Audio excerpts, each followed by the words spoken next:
안녕하세요, 금닥터입니다.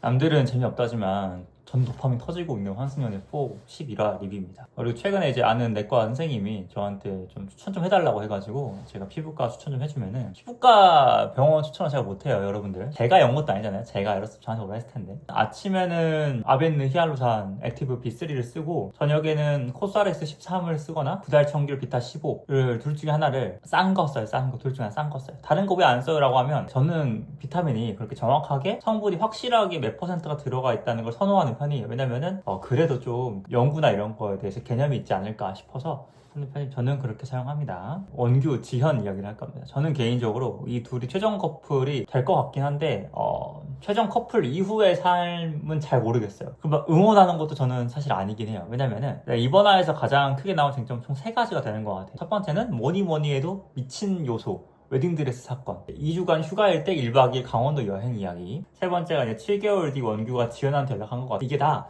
연결돼 있어. 첫 번째부터 할게요. 여사친 웨딩드레스 참관, 솔직히 말하면 이해하고 말고 떠난 사건인 것 같아요. 논란이 된다 안 된다를 떠나가지고 저는 여사친 웨딩드레스 참관, 그러니까 머리에 없어요. 하다못해 깻잎 논쟁 같은 경우에는 우리가 현실에서 일어날 법하니까 논쟁이라도 할 수 있겠어. 내가 거기에 말이라도 얹을 수 있겠어. 그러니까 애초에 뇌에서 받아들이지 않는, 뇌이징이 안 되는, 뇌 구조에 없는 이야기를 하니까 나는 이해가 되질 않고, 나는 그래서 원규가 결혼을 한번 해봤나 싶었어. 웨딩드레스를 본인이 본 적도 없는데 굳이 그거를 가나? 근데 또 지현이가 얼마나 안타까웠을지 생각해보면은, 지현이는 일단 기본적으로 원규가 한의대생들, 한의사들이랑 같이 다닌다는 거 알고 있어요. 보통 친구들이 다 한의사고. 그건 어쩔 수 없죠. 지현이 속은 아마 이랬을 것 같아요. 내가 한의사가 아니라서 이 문화를 잘 모르나? 혹시 한의사들끼리는 원래 이렇게 좀 드레스 투어를 다니는 문화가 있나? 라는 좀 안타까운 그런 자기 방어를 하지 않았을까 싶어요. 지현이는 일단 기본적으로 원규가 한의사라는 거에 대해서 조금 조심스럽잖아요. 원규가 이제 그냥 한 말임에도 불구하고 지현이는 조금 더 조심해서 들을 수밖에 없는 거지. 이거를 지연이가 꼬였다 안 꼬였다 떠나가지고 어쩔 수가 없습니다. 만약에 이제 제가 예를 들어 제 와이프 변호사야. 근데 변호사 원래 그렇게 한대. 그러라고 쓰면 저는 당연히 뭐라 했겠어요? 개소리 하지 마. 지연이는 좀 안 그런 사람이었던 것 같아요. 저도 여러모로 친구가 많아요. 저도 나름 의료계에서 제 또래 기준으로 해서 동기가 아닌 의사 인맥이 좀 많은 편이기도 하고, 그 다음에 여러 의대생들이랑 교류가 좀 많은 편이에요. 그 플러스 치과의사 형 한 명 있어요. 서울대 나온 치과의사 형 한 명 있고, 그 다음에 한의사 형도 한 명 있습니다. 지방 한의대 나온 형 있는데, 물어봤더니 없대. 이런 경우 없대. 지랄노 이러더라고요. 그래서 제가 생각하기에는 사실은 원규는 상위 1%의 미감을 가진 사람이 아닐까. 두 번째로 이제 이직하고 원규가 이제 이직과 이직 사이에 2주가 비어가지고 1박 2일로 강원도 여행 갔다는 걸로 그걸 좀 싸웠다는 것 같아요. 저는 이건 이해합니다. 왜냐면은 한의사들이 보통 주 6일 근무하거든요. 의사들도 보통 주 6일 근무합니다. 하루 반차 있고 5.5일 정도 근무를 해요. 그래서 이제 연차가 대기업에 비해서 좀 적어요. 생각보다 그리고 쓰는 게 쉽지 않습니다. 보통 한의사 같은 경우에는 한 의원 안에 한의사가 한두 명, 세 명밖에 없어서 내가 없는 만큼 거의 이제 이렇게 근무하잖아요. 그래서 거의 조쏘 그 자체예요. 뭐 여러분들 생각했을 때 전문직 조쏘라고 하겠지만, 전문직이라는 직업 자체는 전문직이지만 전문직 안에서 있는 문화는 조쏘가 맞습니다. 생각보다 그래서 연차를 쓰는 일은 정말 쉽지 않고요. 이직하는 과정에서 2주 정도 뜨거나 한 달 정도 뜰 때는 거의 무조건 여행 가는 거는 보통 맞습니다. 이 부분은 조금 다른 직종들이, 선생님들이 이해하기 어려운 부분이기도 할 텐데, 이직이 그만큼 자유로운 직업인 것만큼 휴가 자체는, 업무 내 휴가 자체는 쉽지 않은 편입니다. 심지어 이제 레지던트 같은 경우에는 휴가가 날짜가 정해져 있어요. 너는 이때 가. 너는 뭐 9월 둘째 주에 일주일 동안 가. 모 병원은 이번에 상견례가 토요일에 있었는데 갑자기 수요일에, 이번 주 토요일에 너 근무해. 상견례인데요 했더니 어쩌라고? 대를 위해서는 희생해야 돼. 이런 경우가 있었습니다. 그래서 저도 이제 근무할 때 다른 병원에 이직하는 타이밍이 보통 있잖아요. 같이 일하는 선생님들이 한 6명 중에 3명이, 4명이 사라집니다. 여행 좀 다니고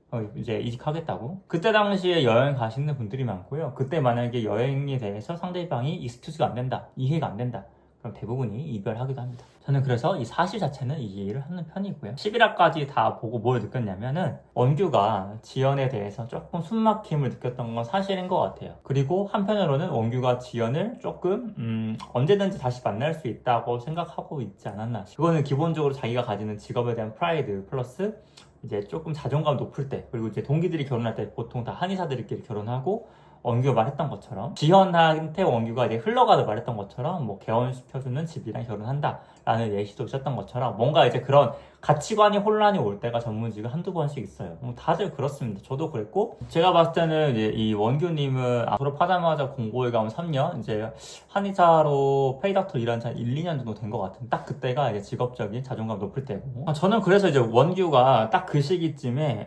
상대방이 안정된 직업이나 이런 걸 선호하는 거에 대해서 뭐 당연하다고 생각 들긴 해요. 여러분들도 결혼할 때 상대방의 직업이 안정된 거에 대해서 꽤 중요하게 생각하잖아요. 원규도 초반에 한 1, 2화 때 그랬죠. 지현 X보다 더 나은 사람이 있지 않을까 싶어서 헤어졌다고. 실제로 없어가지고 연락을 한 거였죠. 저는 이런 행동들이 이제 7개월 만에 다시 후드티 들고 찾아가서 뭐 주고, 원규님이 지현님을 조금 더 자기가 원하면 다시 만난다는 제외의 의사를 비춰주면 지현이 따라서 바로 쫄래 하고 이렇게 오는 그런 사람이라고 생각하지 않았나 싶은 게 조금 있을 것 같아. 지연이는 그게 아닌 거죠. 왜냐면 지연이가 사귀는 동안에 별의별 일 다 들었잖아요. 뭐 여사친 웨딩드레스. 물론 그건 다 흘러가는 이야기였겠지만 그게 또 상처로 크게 와닿는 경우였던 거죠. 그리고 이제 지연이 같은 경우에는 개인적인 퍼포먼스로 가정환경이나 다 자수성가를 하고 있는 입장에서 힘이 탁 풀리는 이야기를 해버리니까 상처가 더 컸던 것 같지. 자기는 이만큼에 대한 난관은 올라갔는데 더 큰 난관이 기다리고 있었고 극복하기 힘든 난관이라고 생각하지 않았나 싶기도 해요. 학벌이라는 게 다시 돌아가는 게 쉽지가 않잖아요. 그래서 직업으로 어떻게 메꾸려고 했는데 잘 안 되니까 이도저도 안 된 상황이었고, 그러다 보니까 더 그 벽이 크게 넘겨져서 상처가 더 크지 않았나. 종합하자면 저는 이 둘이 조금 더 다른 사람을 만나는 게 이득일 것 같고, 그 모든 거를 이겨내고 연인으로 시작해서 성공한다면 더 많은 이야기를 풍부하게 나눈, 서로 좋은 경험을 한, 진짜 밑장까지 다 본 그런 커플로 되지 않을까 싶긴 한데요. 저는 근데 좀 그런 건 있어요. 모든 밑바닥까지 다 보는 거는 부부가 할 일이고, 연애할 때는 이런 밑바닥까지 보는 일이 없었으면 합니다. 그러면 상처가 너무 커서 조금 쉽지 않은 것 같아요. 오늘과 여러분 감사합니다. 안녕.